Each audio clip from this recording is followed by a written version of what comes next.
Hi, how are you? Happy Wednesday. I hope your week is going well. Um, Mine, I feel like it's been a roller coaster. Like, I feel like we should be farther along in this week than we are.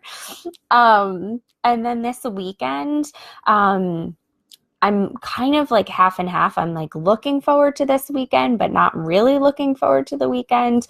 We are going out of town. We're going to Boston, and it's going to be like a 4 hour drive. So, a 4 hour drive with a toddler in the car, like, not, really what you want to do.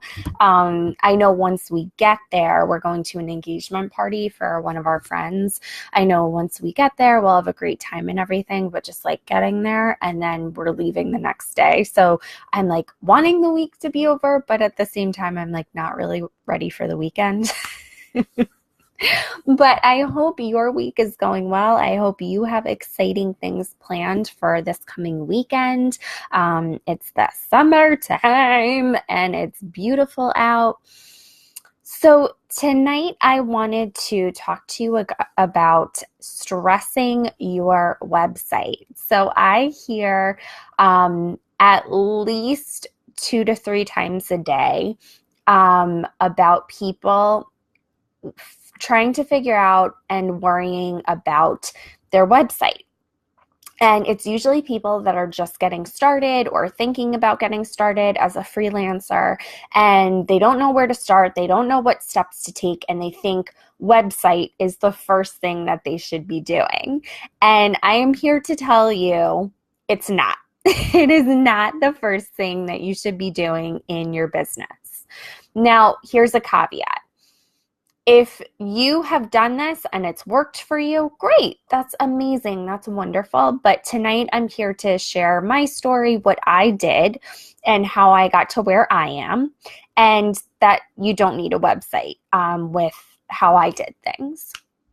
So, websites. So, unless you are a web designer, websites are time consuming. So even if you're using, a really simple platform, Squarespace, Wix, drag and drop, it's so easy and wonderful and user-friendly, it's still time consuming.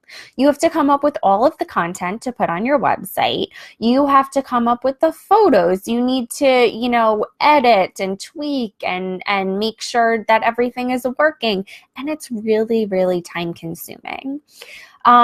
So what you need to think about is all of this time and also money, because if you, for most of these sites, you do need to pay a certain amount of money to have, the URL as yours, or if you want other extensions and add-ins and widgets and all of these different options, you have to pay for them. So now we're looking at not just time, we're also looking at money. So what you really need to think about is, am I going to get a return on my investment? What is my ROI? So when I first started, I had a job. I had my daughter, Gracie. I had no time and I definitely had no money. So I knew that if I was going to become a freelancer, there was no possibility of me having a website. It just was not going to happen. So I utilized sites like Upwork and other platforms like that in order to avoid having to get a website.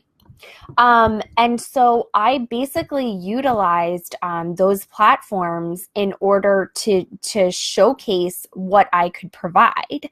And I'm gonna try and do a screen share. Can I? All right, well, I haven't figured out how to do the screen share yet. But in another video, I will, if you are interested in seeing the Upwork platform and what my profile looks like, and also some other areas like using Canva and using PowerPoint and things like that to make a portfolio. If you are interested in that, just let me know and I'll do a separate video on just that. But I utilized Upwork first, because one, you're able to put all of your past work experience, whether you were waitressing, whether you were the janitor, whether you were the CEO of a company, you're able to put all of that information in it, which is great. And then they also have a separate section where it has a portfolio section. So it's a little bit more visual. You can put pictures on there. You can link it to websites. And that's what I did. I used all of my past experience. I kind of compiled a lot of the cool big projects that I had worked on in my past jobs, and I compiled that into my portfolio section. And then in addition to that, because I wasn't just applying to jobs on Upwork, I was applying there. I was also applying on other platforms and trying to network. And so what I did was I created a portfolio through Canva. And I also created a portfolio through PowerPoint as well. It's super easy to create a portfolio. It's not going to be as time consuming as a website. You will be able to go in there. You can pick a template really quickly. And what I did was I went back into like all of the projects and different things that I worked on in the past, and I took screenshots of them. So quick, simple screenshots, plugged them into the format that I wanted, and then I made it look really pretty. I separated it into sections, of social media things that I did, more administrative, event planning. I separated everything, made nice sections, had nice fonts and all different things. And it looked great. And whenever I would apply for a job, I would send over my resume, I'd make a nice cover letter, and I'd send out my portfolio. And I can't tell you how many times I got reactions from people of thanking me for sending my portfolio over, and them not having to go to a website or go here or go there and kind of having to look around to kind of find the information and about me and what my background was. Bam, there it was. Here it is. This is me. This is what I've done. This is my past work. Here it is. Let's move forward. And people liked that. I found it great because it was so much simpler. It was so much cheaper, and I like simple and I like cheap. So that's what I did. Now, just because that worked for me doesn't mean it's going to work for you or the next person. Obviously, if you are providing web development services, I would recommend maybe, doing a website. But a lot of other types of services, you probably don't need it. And even if you are a web developer, you might not need a website in the beginning. You can need, and another thing that I want to bring up, a lot of times I hear people that are trying to get into the freelance world and they've had a different background in something. They worked their whole life in something completely different, and now they want to be able to have a work from home job. They're trying to mix things up. They want to be a virtual assistant or a social media manager, or whatever it is, but they don't have the background, or they don't think they have the background. And so now they're worried, what do I put in a portfolio? Okay, I have nothing to show. You have everything to show, girlfriend, please. You are amazing. Okay, number one, just because you might not have experience in that particular niche area, do I sound like an idiot? Is it niche or niche? I don't know, but I'll go with niche.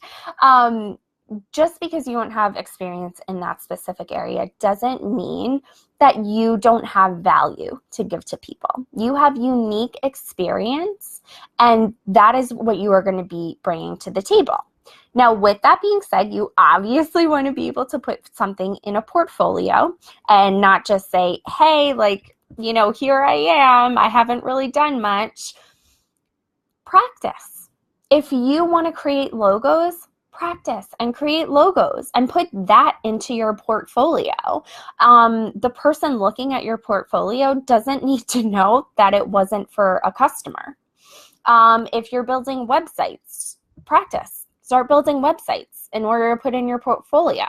If you're a social media manager, start posting on your personal page or create a business page. If you are going to be doing Pinterest, start a Pinterest business page, in order to show people you know what you're doing. You can handle their business for them, and you have something to put in their portfolio.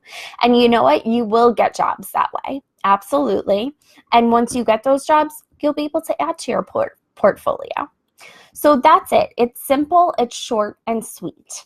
If in the event you decide, you know what, I really do want a website, that's great. Just think about what the return on your investment is going to be. Are you really going to use your website to market yourself? Okay. Or is your marketing strategy going to be on platforms like Upwork and Fiverr and places like that?